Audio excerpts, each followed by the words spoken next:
최신 지구촌 소식 만나보는 글로벌 리포트 시간입니다. 오늘도 해담경제연구소 어예진 소장 나왔습니다. 어서 오세요. 안녕하세요. 예, 소장님 덕분에 이제 해외 곳곳 얘기 들으면서 네. 참 많이 바뀌어가는구나 이런 생각 드는데 네. 오늘이 결정탄 것 같아요. 원래 이 사우디아라비아 그러면 뭐 우리가 알고 있는 선입견, 네. 여성과 남성의 구분을 둔다. 뭐 네. 선입견이 아니죠. 사실 그러니까요. 그 중에 또 하나가 술을 금기시하는 나라 네, 이렇게 네. 알고 있었는데 네. 이제는 70년 만에 공식적으로 음. 주류 판매점을 오픈했다. 이야, 네. 바뀌었네요 또. 이게요, 정말 말씀하신 것처럼 상상도 못했던 그렇죠. 그런 일이 벌어졌어요. 근데 외국인들이 사우디아라비아에 가면 가장 불편한 게 이제 음식. 네. 음식도 뭐 돼지고기 안 되고 그러니까 음식과 술입니다. 네. 근데 이 술 판매와 소지 모두가 다 전면 금지됐던 이곳에 조만간 주류 판매점이 생긴다고 해요. 그러니까 들어가서 앉아서 마시는 그런 술집은 아니고요. 이제 주류를 구매만 해오는 판매점입니다. 그래도 어디선가 마실 수 있게 해준 거잖아요. 그렇죠. 근데 그것도 사실 문제예요. 잘 가려서 해야지. 그렇다고 이게 허용이 됐다고 뭐 아무 데서나 하면 또 안 되겠죠? 다른 네. 사람 보는 데서 마시면 그건 안 되나 보죠. 안 아직? 되죠. 네네. 그리고 조금 아쉬운 거는 그리고 사우디에 있는 국민 모두가 이용할 수 있는 것도 아니에요. 네, 이게 아니고 특정 조건이 되는 사람들, 네. 바로 비이슬람 국가에서 온 그 사우디 주재의 외교관들만 네. 가능합니다. 그렇다고 뭐 외교관입니다 이렇게만 하면 다 들어갈 수 있는 것도 아니고 이제 사전에 인증 과정을 다 거쳐야 돼요. 네. 그 주류 판매점에 가길 희망하는 외교관들은 사우디 외무부에 저 오늘 가서 술 좀 사오려고 합니다 하고 허가를 받아야 돼요. 네. 그래서 외무부가 부여한 그 통관 코드가 있는데 그걸 받아서 모바일 뭐 외교 앱 뭐 이런 거에 들어가서 사전 등록을 하고 이제 허가가 떨어지면 출입이 가능합니다. 네. 근데 들어갈 때도요. 복장 매우 단정히 해야 되고요. 뭐 짧은 옷 뭐 이렇게 예, 노출이 예. 된 옷 이런 거 안 되고요. 그다음에 뭐 본인만 출입할 수 있습니다. 뭐 기사 이런 절대 못 쓰고요. 네. 본인만 출입할 수 있고 들어가서 야 여기 신기하다 하고 사진 찍으면 안 되고요. 그것도 안 되고요. 안 되고요. 오. 휴대폰도 어딘가에 이렇게 넣어놔야 한다고 해요. 결정적으로 이 월별로 구매가 가능한 제한이 있어요. 얼마나 되나 봤더니 1인당 한 달에 240포인트씩을 준대요. 그래서 그 안에서만 구매를 할 수 있는데 1리터 기준으로 양주는 6포인트, 와인은 3포인트, 맥주는 1포인트인데 이렇게 들으면 뭐요? 다 술고래요? 너무 넉넉하게 준 거 아니요? 1인당 한 달에 그러면 한 40병 먹을 수 있는 거잖아요. 예. 근데 이게 외교관들이 구매해서 혼자만 마시겠습니까? 어차피 이제 행사 때 쓰고 하니까. 맞아요. 예. 뭐 되게 대사관의 뭐 큰 행사, 뭐 소규모 손님 초대했을 때 쓰는 경우가 많기 때문에 또 그렇게 생각하면 넘치는 허용 범위는 아닐 수도 있다. 뭐 이런 생각도 듭니다. 뭐 말씀을 듣고 보니까 뭐 제한이 많은 것 같아 보이긴 합니다만 제 생각에는 엄청난 댐이 드디어 일부 무너진 것 같은 그런 느낌이 많아요. 네. 그런데 원래 사우디아라비아뿐만 아니라 주변의 아랍 국가들 대부분이 술에 대해서는 계속해서 보수적인 입장이었잖아요. 맞아요. 사실 그 주변 아랍 국가 중에서 무슬림이지만 술에 대해서는 좀 관대한 나라가 있죠. 뭐 아랍에미리트, 그다음에 뭐 바레인 네. 뭐 이런 국가가 있는데 그곳에서는 허가받은 주점, 뭐 클럽에서는 이제 자유롭게 음주를 할 수가 있습니다. 예. 근데 사우디 같은 경우에는 소지도 안 되고 마시는 것은 더더욱 안 되는 이제 자국민뿐만 아니라 무슬림이 아닌 외국인들도 그게 걸리면 이제 처벌을 받는다는 엄격한 제도가 있습니다. 사실 이 제도는 1952년부터 만들어진 법이에요. 그 1년 전, 그로부터 1년 전인 1951년에 압둘 아지즈 국왕의 아들 중 한 명이 이제 술을 많이 마시고 취해가지고 영국 외교관을 총으로 사살한 일이 있었습니다. 그래요? 네, 그러니까 그 이유가 뭔가 하고 봤더니 자기에게 술을 따르지 않아서 아이고. 너무 무례해서 내가 쐈어 네. 라고 한 거예요.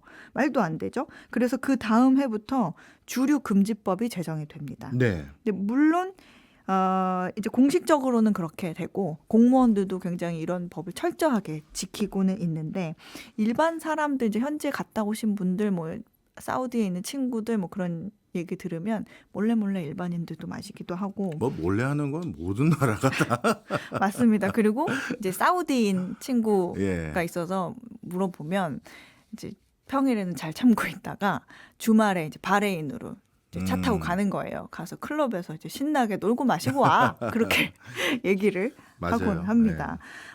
주류 뭐 암시장도 있다고 하고 불법 영업소도 있고 하물며 이제 집에서 술을 담궈 먹는 사람들도 있다는 얘기가 있습니다. 그래도 공식적으로는 매우 엄격하게 금지를 하고 있죠.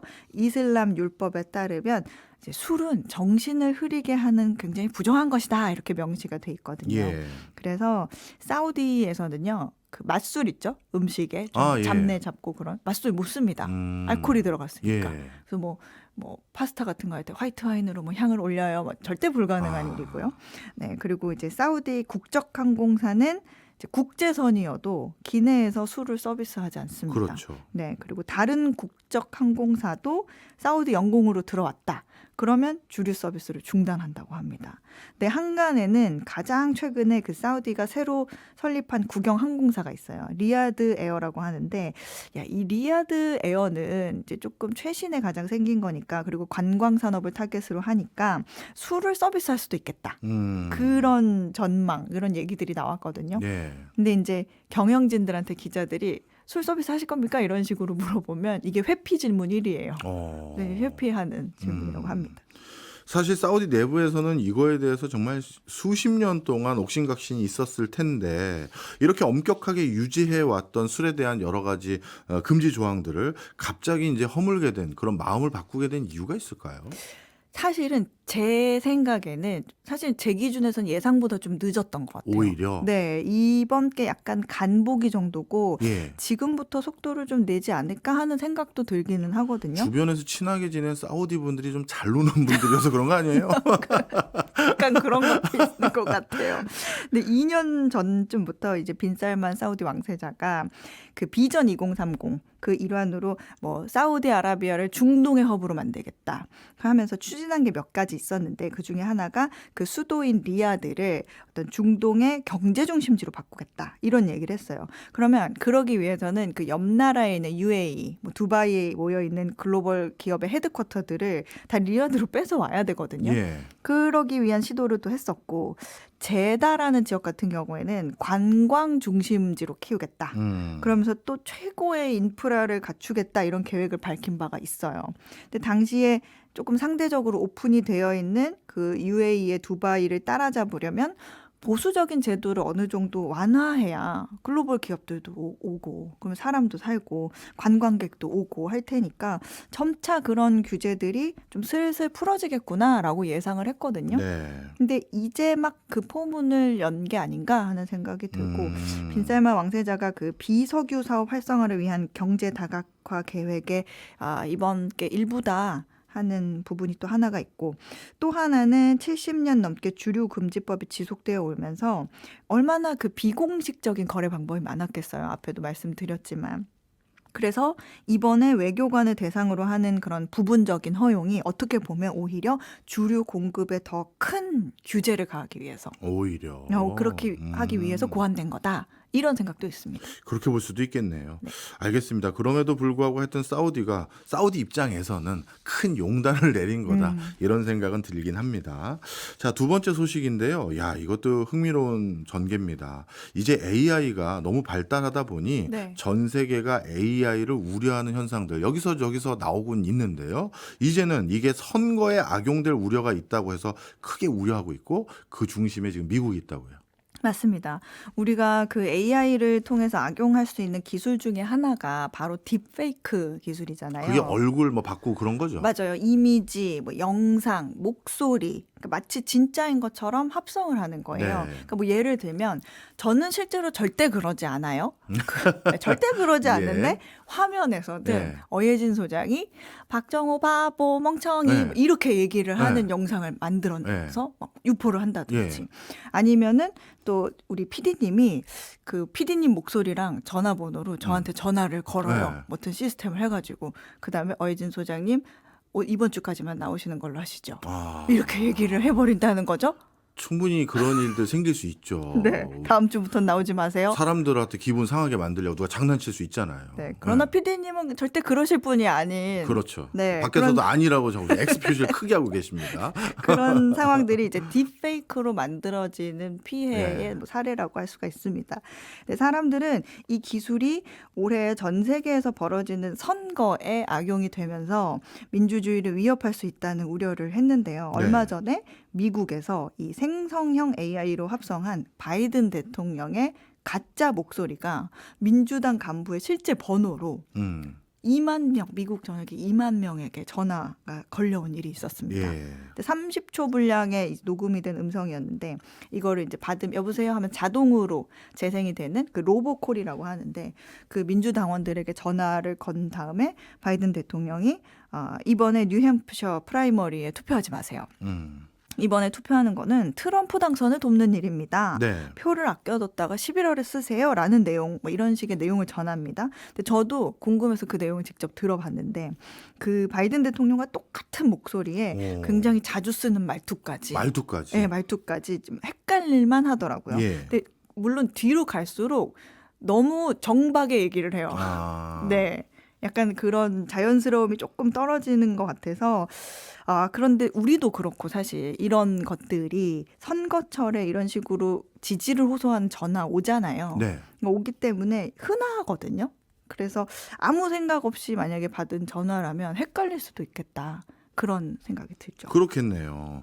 그런데 이 방금 말씀 주셨던 이 사례는 결국 누가 만들었는지 밝혀졌나요? 이게 안타깝게도 이런 음성 딥페이크를 탐지하는 도구들이요. 뭐 예. 사진이나 비디오와 달리 대부분 원본의 출처를 식별할 수 있는 그런 시각적인 신호가 없잖아요. 예. 그래서 누가 어떤 목적으로 만들었는지 뭐 불분명한 경우가 굉장히 많습니다. 이번 일의 경우에는 그 도널드 트럼프 쪽에서 만든 게 아니냐 이런 의심을 받기는 했어요. 근데 뉴햄프셔 프라이머리의 경우에는 당원이 아니어도 누구나 투표할 수 있거든요. 네. 그래서 미국 대선 과정에서 그 11월에 있을 대통령 후보를 선택하는 첫 번째 예비 선거예요. 네. 여기서 나온 결과가 앞으로 있을 그 나머지 주의 투표 결과에 지대한 영향을 끼치기 때문에 굉장히 중요한 투표였기 때문에 오히려 이런 딥페이크 기술이 나와서 그 민주주의의 판단을 이렇게 흐리게 만드는 게 아니었나 이런 얘기가 나옵니다. 충분히 그럴 수 있을 것 같고 이게 저는 우리나라에도 충분히 일어날 수 있는 일이라고 생각이 드는 게요. 네. 조금 기술에 대한 이해도가 부족할 수 있는 나이 드신 분들에게 그쵸. 이거 이런 식으로 예를 들어서 음성 만들어서 뭐 반대로 오히려 누구 찍지 마세요라고 하면 그 사람을 더 찍고 싶게 만들 수도 있고 이런 일들이 충분히 우리나라에서도 있을 수 있는데 만약에 이게 사실 여부가 밝혀진 게 한참 선거 치르고 난 뒤면 이걸 그때 와서 선거를 물을 수도 없고 그쵸. 야 이게 큰일일 것 같은데 이거에 대한 뭐 규제 이런 건 없어요? 일단은 우리나라에서는 네. 이번 달 29일부터 그 딥페이크를 활용한 선거 운동이 금지가 됩니다. 예. 근데 미국의 경우에는 지난해에 뭐 워싱턴이나 캘리포니아 등 일부 주에서 딥페이크 규제 법안이 제정이 됐고 올해는 13개 주에서 규제 법안이 발의가 됐는데 요거는 아직 통과되지 못했어요. 네. 딥페이크 기술은 이제 사실은 여러 단계에서 규제가 필요한 것이에요. 근데 아직까지 규제는 기술 수준에 비해서 굉장히 뒤떨어져 있죠. 그 가장 우선적으로 그 딥페이크를 만들어주는 업체들이 일단 1차적으로 잘 막아줘야 될 거 아니에요. 네. 그러니까 뭐 오픈 AI의 경우에는 챗 GPT나 생성형 AI인 달리를 뭐 선거 운동에 사용하지 못하게 막는 조치를 내놨어요. 근데 뭐 다른 업체 차원에서는 뭐 워터마크를 넣는다.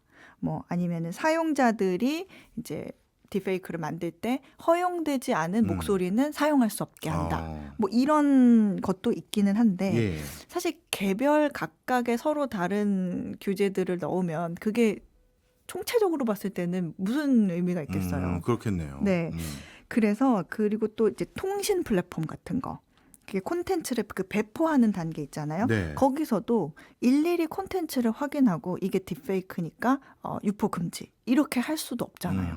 네, 그런 법적 의무도 아직 없거든요. 근데 이 문제를 좀 흥미로운 사실을 제가 찾았는데 그 사이버 보안 회사들 있죠. 네. 바이러스 검사하듯이 그 탐지 기술을 활용한 도구를 내놓고 있어서 좀 관심이 갔어요. 그 우리가 많이 들어본 그 메가피 있죠? 그 메가피의 경우에는 그 음성 같은 경우에는 사운드 패턴, 뭐 주파수 이런 거를 분석해서 좀 이상한데? 좀 어색한데? 그런 부분들을 잡아내는 도구를 이달에 발표를 했거든요.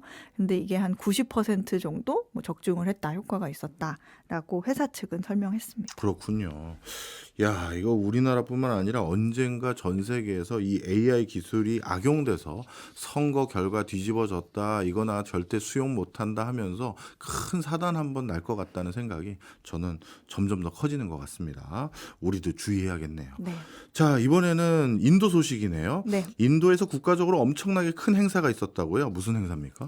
바로 그 힌두교의 라마라는 신을 모시는 사원을 새로 지어서 개관하는 개관식이 있었어요. 음, 근데 힌두교인들에게만 굉장히 중요한 그런 행사였는데 인도 중앙정부가 이날 국민들에게 반차를 내라. 오전에 반을 휴일로 그냥 하라고 권고하기도 하고 예.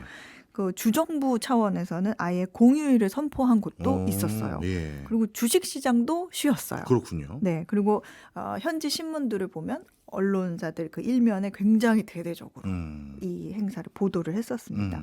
그리고 결정적으로 이 행사를 주도적으로 진행한 사람이 바로 모디 총리였어요. 예. 근데 사실 좀 이게 종교 행사로 넘기기에는 그 이번 사원 건립 기념 행사가 인도에서 굉장히 중요한 의미를 주고 있어서 네. 지금 주요 외신들도 굉장히 연일 잇따라 보도를 하고 있습니다. 이번 주 내내 외신에서 나온 아주 중요한 소식입니다. 네. 근데 결론부터 얘기를 하면 모두 다 이제 모디 총리의 연임 그리고 모디 총리가 지향하는 힌두 국가주의를 위한 일이었다. 이렇게 말을 하고 있습니다. 네. 사실 모디 총리의 정치적 기반들 중에 아주 두둑한 기반이 힌두교 어떻게 보면 그 종교를 믿는 네. 이분들인 것 같아서 맞아요. 이렇게 행사를 더욱더 북돋아 준 것 같은데 그러면 결국 힌두교인들에게 저 많이 뽑아주세요. 이 어떻게 보면 캠페인이었던 건가요? 맞습니다. 맞아요. 그 인도가 현재 힌두교인들 비중이 전체 인구의 80% 정도 되거든요. 이슬람교가 한 14% 되고 뭐 나머지가 기독교, 불교 이런 종교들이 차지를 하고 있는데 모디 총리도 그 힌두교 신자고 네. 그리고 그가 속한 그 BJP도 힌두 근본주의를 표방하는 정당입니다.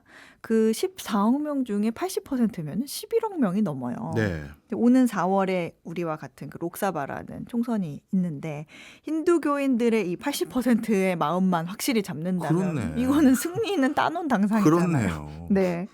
사모님은 뭐 문제가 없다 이렇게 보는 거죠. 그래서 그 새로 지어진 그 사원이 제가 아까 라마라는 신을 모신다고 했잖아요. 이제 라마 또는 람이라고 하는데 네. 이 라마라는 신은 힌두교 여러 신들 중에서 인도인들이 가장 사랑하고 가장 친숙하게 여기는 존재이기도 하고 정치적으로는 이상적인 군주를 나타내기도 하고요. 뭐 리더, 아버지, 남편의 상징이기도 합니다. 그래서 이 당일 사원을 방문한 그 힌두교인들 인터뷰를 보면 너무너무 행복하다. 우리의 수건이 이루어졌다.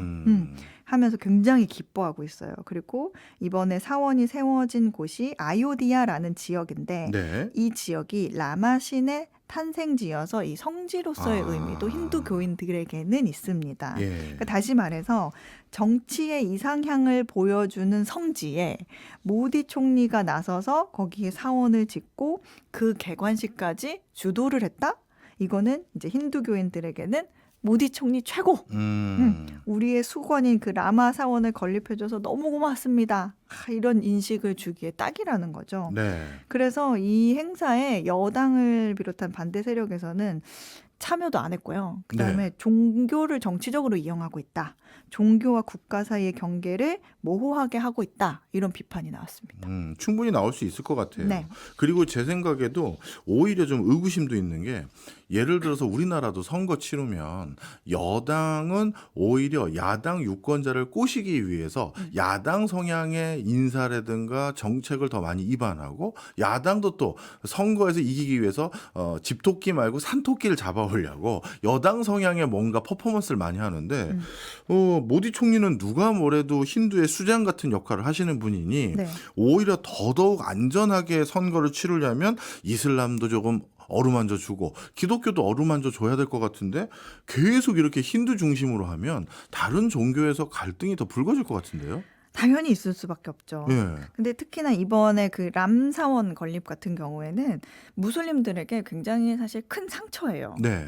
왜냐하면 이 람사원이 세워진 지역이 아까 제가 아요디아라는 곳이라고 했잖아요. 예. 근데 여기가 사실 인도판 예루살렘 같은 곳이에요. 그러면 다른 종교도 여기 뭐가 관련이 있는 거예요? 네. 오. 이제 힌두교 입장에서는 아요디아는 그 라마신이 탄생했다고 믿는 성지고 이슬람교 무슬림 입장에서는 그 라마 사원이 세워진 그 터는 400년 넘게 원래 모스크가 있었던 곳이라는 거예요. 네, 1992년까지 그 자리에 무굴 제국 때 지어진 모스크가 있었어요. 예. 있었는데 힌두교인들 수십만 명이 어느 한날에 몰려와가지고 한 5시간 만에 막 도끼 들고 다 건물을 파괴를 했어요. 없애버렸어요. 그래서 그 일을 계기로 꽤 오랫동안 힌두와 무슬림 사이에 그런 테러, 유혈 사태, 복수, 서로 간에 계속 복수를 반복하는 거예요. 그래서 네. 무고한 사람들이 굉장히 많이 사망하는 그런 아픈 역사가 있는 곳입니다. 힌두인들은 근데 이 이슬람 사원을 부순 이유가 그 모스크가 세워지기 전에 더 그 이전에 원래 거기에 라마 사원이 있었어. 예. 있었는데 16세기 무굴 제국을 세운 바브리 황제가 인도를 정복하면서 이제 이슬람에는 신상 숭배를 죄악으로 여기기 때문에 그 라마 사원을 파괴한 거다. 네. 그리고 그 자리에 모스크를 세운 거다. 네. 그러니까 우리는 라마 사원을 다시 되찾아야 된다라고 주장을 해요. 예. 근데 사실 이 부분에 대해서는 이전에 라마 사원이 있었는데 뭐 이 부분에 대해서는 사실은 역사적으로는 근거가 조금 부족하다라는 평가가 많습니다. 근데 결정적으로 그 지난 2019년에 인도 대법원이 이제 당시에 우르르 가가지고 모스크를 파괴한 거, 네. 그거는 힌두인들이 잘못했다. 네. 법원 판결이 나온 거예요? 대법원 판결이 나왔어요. 그런데 아요디아 사원의 부지는 힌두교 것이 맞아. 힌두교에 넘겨야 한다라는 판결을 내리면서 예. 이 라마 사원 건립의 명분이 생기는 거예요. 네.